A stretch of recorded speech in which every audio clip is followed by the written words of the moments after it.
All right, management meeting. Caroline, what you got? I don't think I have anything. I had this idea 10 days ago about other people who could do when you were talking on Friday, and Michelle was talking about getting people to do more projects. I thought I had this brilliant idea of more people, and I can't remember who they were. Who were these mysterious people? I don't know. It was like somebody like, have we tried high school? I mean, it wasn't, but it was something like, have we tried high school students? Have we tried this group, that No, it group? was But probably then, in relationship to the expungement. Is that? no, I was thinking about it before. And then when Michelle was talking about the expungement, I thought, who was I thinking of? But I can't remember. That's the closest thing I have to management. All right, then. Quentin. Nothing. Yeah, I think Oh, you muted I on covered mute. everything along those lines last week, which, yeah, my big thing is just the Weaver updates. We'll talk about more on the coding backend. Oh, I mean, I guess we could talk about our idea of triaging forms, maybe just raise that to everybody here. So David and Bryce and I were having our regular meeting, and it's like, we need forms for students. How has it worked to do triage in the past? And I think we decided our students didn't really take a lot of advantage of the hours of work we had spent coming up with an optimal list of forms for them to use for final projects. So we know we're going to need like 15 or 20 options. Should we go through a process of ranking them again, like we've done before? And we decided we probably don't need to do that. But what I think Bryce and David, you both have been kind of working on different aspects of this is we do have some like rough heuristics. So we have all of the Massachusetts PDF forms, and we can go through and say, well, which of these are under 2 pages, or 2 pages or under rather? Which of them have fewer than 10 unique fields, things that aren't the name and address fields, and say, okay, any of those are fair game. I don't know if we should try to discourage people from redoing forms that have been done or not. I guess that's something we can talk about. But basically, He's okay. Everyone's okay. Please continue. I think that's it. So yeah, just reactions, I guess. What if since you're using the form Explorer,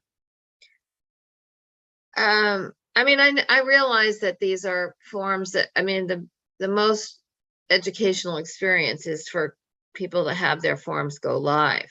But what if you, with your form scraper and your form explorer, started giving them forms from other states? The disadvantage, of course, is you're not going to have substantive experts, but they have such a short time in which to work on them. It might be sort of like a marketing tool for the assembly line project as well.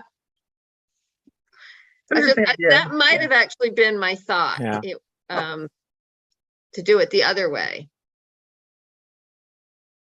Yeah, I don't think we necessarily need to have Massachusetts forms. That's a really good point. Yeah, that's true. Especially, and then the pressure becomes a lot less if we don't think they have to be forms that go into the world in a real way. We could maybe set up a part of the Form Explorer, which is like, here's an example of, what it might look like if you were to go through and make it into a real form. I mean, the other thing that'd be kind of cool about that is that, I mean, probably all states have pretty much the same form, people are trying to do the same things in court, right? So there's going to be, it would be interesting for them to maybe compare, everybody takes on, maybe not the fee waiver, but some something pretty basic, a motion or something like that. And they could compare, they could see how different these forms are in different states. Just, I mean, from a legal standpoint, I think that would be kind of interesting to see how people do things differently. Not just brainstorming, not pushing. Yeah. Well, that's what this is good for. It's for brainstorming. Michelle. So I mentioned this a bit, but One option is to teach people specifically how to do review screens, like forget all the other stuff and just teach them review screens, and have them go through and add that part to forms that already exist. I don't know how feasible it is or not, but you know, it would be using the attachment block field names would be, I think, would be the easiest for PDFs, to do it with PDFs, and you know, that kind of thing for simple forms. Don't know. I think it's a good idea for volunteers to work on something like that. It probably doesn't have enough teaching value for our seminar classes, but it could be a good fit for like a lab student too, right? I don't know what your reaction is, David. Yeah, I mean, that seems more like a lab student or someone who has a little more time to deal with stuff. Yeah. I mean, as you said on Friday, is that they have your students have so few hours to actually do it, and just to get their heads around what Yeah. DocAssembly is, I think they need more of a foundation than they could do in 40 hours, really. Yeah. Listen, I'm thinking that, and also just that, like, pedagogically, y'all focus a lot on like the process of the interview, and a lot of the review like if you just focus on like a review screen or one specific aspect, it's useful if like the knowing DocAssembly and knowing like specific aspects of web forms is useful to the student. But I'm not really sure that's the like main goal pedagogically for like why we're teaching it. Which I think is why Quentin was suggesting maybe some of the lab students, maybe you're thinking of some of the CS students, right? Yeah, it could be good for a CS student as well. Do we have CS students in the lab this semester? Not this semester. They usually do it in the spring for weird quirks of interesting. We also have no one is there to remind them about it in the summer. That's the weird quirk. Well, the review screen generator we have is, I mean, I've been working on it a bunch too, so it's way more functional than it was in the past. I was thinking so all new interviews also come with review screens, although there's still a lot of refinement. Probably a lot of students who work on forms, for example, they may not have spent any time editing the review screen even if they edit other parts of the form, that happens. But adding sections to forms, that might have like a higher value because it's not something that happens automatically in the Weaver, although it probably should be. It's kind of like on a roadmap, various places. All right. Well, so this is just a general conversation of triage. I mean, our main problem, as we discussed sort of a little bit in our meeting on Friday, is that we have a limited amount of capacity, all of which have focuses that aren't necessarily towards, as Bryce has pointed out, pedagogically aren't necessarily towards moving. They can't work on all aspects of the project. So we might have something that might be good for the project, but the capacity we have is constrained by what makes sense for them to be working on. Which is why I like the idea of if we were to expand, then there might be more room for that. And then there is, we were trying to get these other positions paid through this internal gift that people had that might open up our ability to have more positions too, but I haven't heard much from those folks. But these are all good things to think about because it means when one of those other things actually does eventually come through, we'll have something for them to do. It's just, we don't have the capacity yet. But Michelle, other things, I think Quentin, was that sort of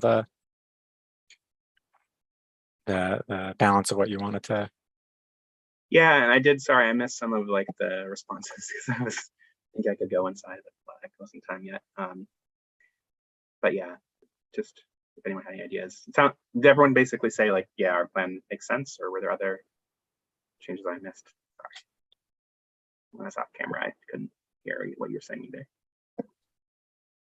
I think we sort of went beyond a little bit beyond the conversation of what we were planning to do, and we were speculating about other things that we could do if we had capacity and ability. I mean, there were suggestions that were made, but I think Bryce sort of rightfully said they may not be right for the students, for the students we have. Yeah, so I think that covered everything that I was. Yeah, I like the idea of maybe opening up outside of just Massachusetts, but that's also, I don't know. I don't know. Also, pedagogically, what if that would work for like what we're thinking. I feel like it might, but I don't know how. I don't know how deep into the like legal aspects of each individual form the forms the students get into, or if we could just give them a form from Minnesota and say, oh yeah, just kind of if in doubt, kind of pretend like this is Massachusetts. Yeah, knowing that it's not really going to go live, but. I mean, it's not far off from what is commonly done in a lot of, say, like legal writing seminars or classes, where someone might say, okay, your assignment is to write a memo for, the fake court of whatever. And, there's not expectation that the memo is actually going in front of a judge. And so here, the idea could be the same: automate this form from this state, but the expectation isn't that, it's going to be published and people are going to use it. It's just an exercise for you to learn. Of course, one of the benefits we love and one of the motivating factors for a lot of the students is the thought that if they do a good job, that it could end up in front of people.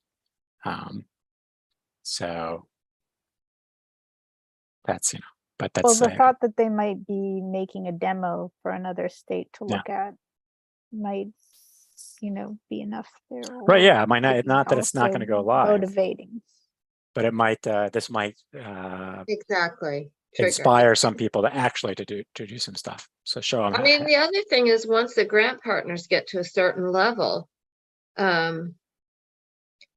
it might, it might foster relationships between grant partners and Suffolk students. We have to be which would be careful very about cool. that, though. Yes, that would be very cool. But we have to be careful about that, though, because there are a lot of these projects do not end up getting completed to a stage where they would be ready to. Oh, yeah, I people's don't work mean off, that, yeah, but I mean in terms of, because I think Matt has, I don't know who his student, I think he had a student this summer and I think it was a woman, I don't know, but I just so I can use the pronoun, they. The student, I think Matt felt the student made a lot of contribution. I don't know what level, where the student was coming from, but I sort of think that once the grant partners get to a certain level of expertise, that some of this stuff, is kind of tedious. And so students could get it started, not with the expectation that they'd stick with it, unless some of them really like it, but they would, I mean, that's kind of cool for them to connect with somebody in the real world, and the grant partners might be able to connect them to substantive experts, and they would be learning a little bit more state law. I mean, they might even be interested in the state whatever state they come from. I mean, I guess are mostly Suffolk students from Massachusetts? I would say like 80% are New England, at least. Yeah. So there's a lot of New Hampshire students I've had in class before. I'm not pushing, I'm just dreaming. Well, I mean, I think the reality is like we were really interested and we had a really nice pipeline early in the assembly line project for experts, but that's not really there. And I can't really realistically expect my students to incorporate expert feedback in more than like half the project. Sometimes they know they're doing a project connected to their law firm, then it's not usually one of our forms. That's the way they have an expert. We can't really provide them an expert. Yeah, exactly. Yeah. All right. Well, all good thoughts. I like this idea. The thing that I always like to say, I mean, it's just like when we do demos. It's like we take everything, we put it in the backlog. At some point, it's going to be useful. It seems like the general. So we have a very small bit of stuff we can use the students for maybe this year. Maybe the expansion thing is that we could think beyond just Massachusetts forms. So that's a thought. That's a useful thought. Michelle. I think no management stuff today. All right. Bryce. Nothing off the top of my head, which means I will think of it on Tuesday or something. Well, this is, just for context for folks who aren't feeling it as much as I'm sure Quentin and Bryce and I are, this is the last week before the students arrive back on campus. And so we actually have an orientation, a virtual orientation this Wednesday. And so we'll be seeing some of the students. And so we may become a little frazzled or otherwise occupied, but all very exciting. It means you'll start to see new faces soon too as well. So that's exciting. All right, in that case, I'll jump and let you guys do your deep dive and see all of you around. You're Sounds on. good. Right. See y'all. Cheers. See ya. And let's make some